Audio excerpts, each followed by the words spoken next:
changing walls into doors, changing obstacles into opportunities. There are a billion people going hungry today. I know that this year, 1 million people will commit suicide. That's one every 40 seconds. I know that today, there are 120 million slaves. I've seen the top of the pyramid, and I've seen the bottom. And we're all looking for something. We're all looking for hope. Hope you can't just have. You're not just born with hope. We were born with pain. We were born and lived through difficulties. We might not be happy because of the life we were born into, but we have a choice. The power of that choice is the first thing we have to overcome. The greatest thing is love.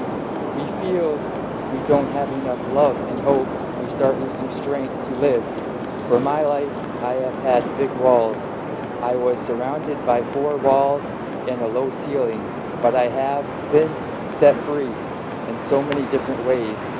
The world is a hurting place, and the world needs hope, and the world needs love, because without hope, you feel like, why am I here?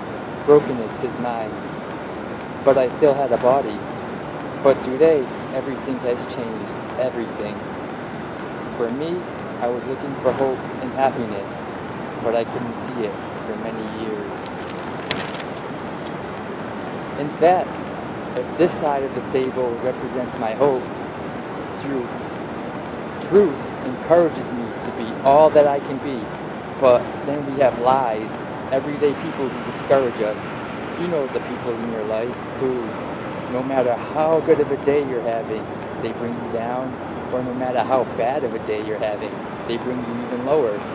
You know who they are, you know who I'm talking about. Think of 3 of the biggest discouragers in your life.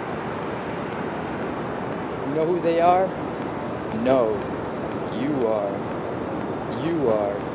It only takes me 3 seconds to tell you something discouraging, but then you might never forget it.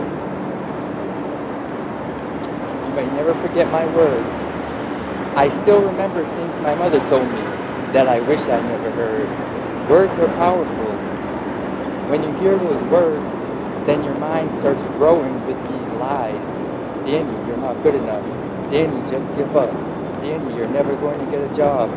You're alone. Sure, your mother loves you, but their love can't heal you. Just give up. Just give up. Just give up. Just give up. Just give up. I used to think about killing myself because I didn't have hope. Today, you can see that I have hope. What's the word for believing in something you can't see? Faith. Words can only do so much. Love can do so much more. But when that love can't do anything, that's when faith kicks in. For me, words and love were not enough. But I had no faith, so I gave up. Over and over again, I gave up. I thought I was just killing the pain, but really I was trying to end my life. In my mind, knowing I needed to escape because of the bullying in my life, because I was a burden to my family and I had nothing to look forward to.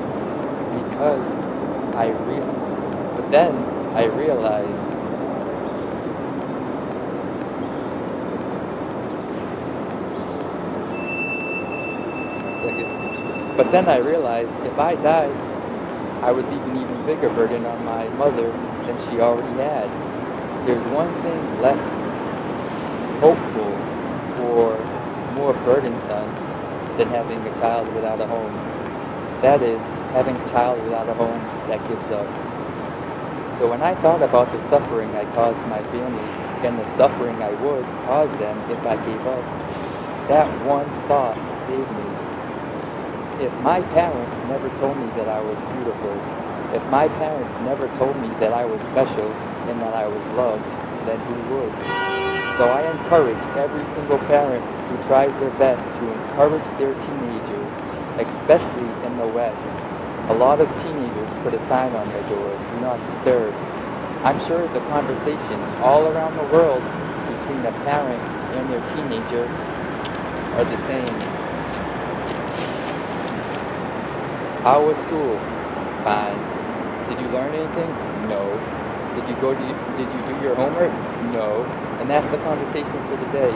And if they try and tell them that they're beautiful, they say, of course I'm beautiful. I'm your daughter. I'm your son. Of course you're going to say that. But they're right.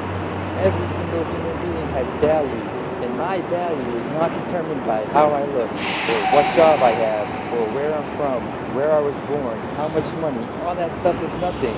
So many teenagers tease themselves about how they look. So I would ask them, am I cool enough to be your friend? Yeah.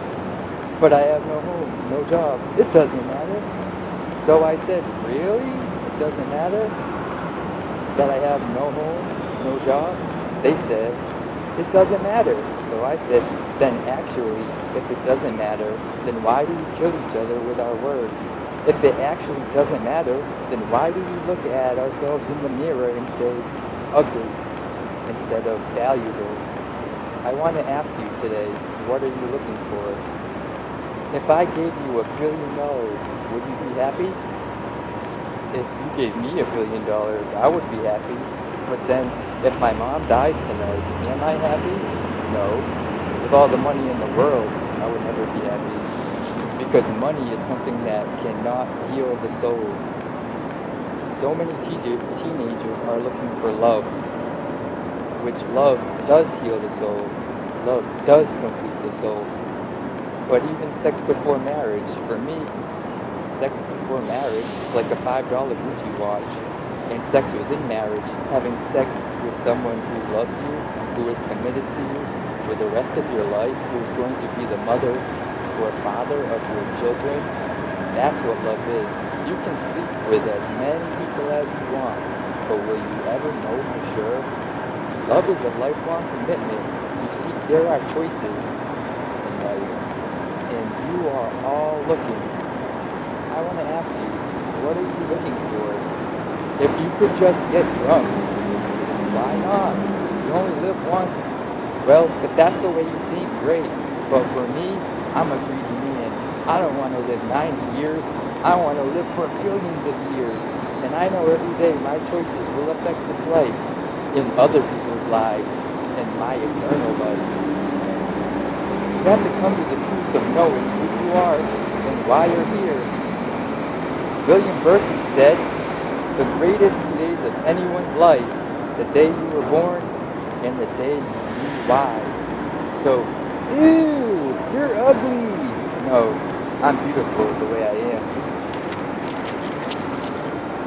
And if you can't believe that for yourself, so many girls stay with their emotionally abusive boyfriends because if I break up with them, then who will want me? You see, we all want love. That's why we do what we do sometimes, to fit in. That's what this world is. I'm going to swear. I'm going to be cool. I want to look like her. If I was taller, if I was shorter, if I was smarter, more popular, whatever you are, it's not enough until you find the truth. I'm wonderfully and beautifully made. There's a purpose for my life. I am here for a reason. Sure, I didn't get a miracle. Yeah, I believe in God that can do miracles, and I have a key in my wallet. Why? I've seen blind people seeing again, and deaf people hearing. That's fine if you don't believe me. I got it on my iPhone. But I realized something. If God doesn't change my circumstances, He's going to use my life to be a miracle to someone else. When you don't get a miracle, you can still be a miracle to someone else. And I will end with these beautiful words. We have the heart of the people to love others. We want people to love others and love yourself. Dream big and never give up. We're all looking for hope, aren't we? What are you looking for? Money, drugs, sex, alcohol, pornography, fame, fortune? Never satisfied, never enough. But I have come in peace. So check this out. When you're not a miracle, you can still be a miracle to someone else. I'm not a superhero. I go through ups and downs. So do you. So take it one day at a time. And if you haven't found that peace of knowing who you are and why you're here and where you're going, When you're not here, for me, I want to know. That's how I've overcome. I don't have any walls. What will be, will be. Find your peace. If you have walls, make them doors. Thank you so much.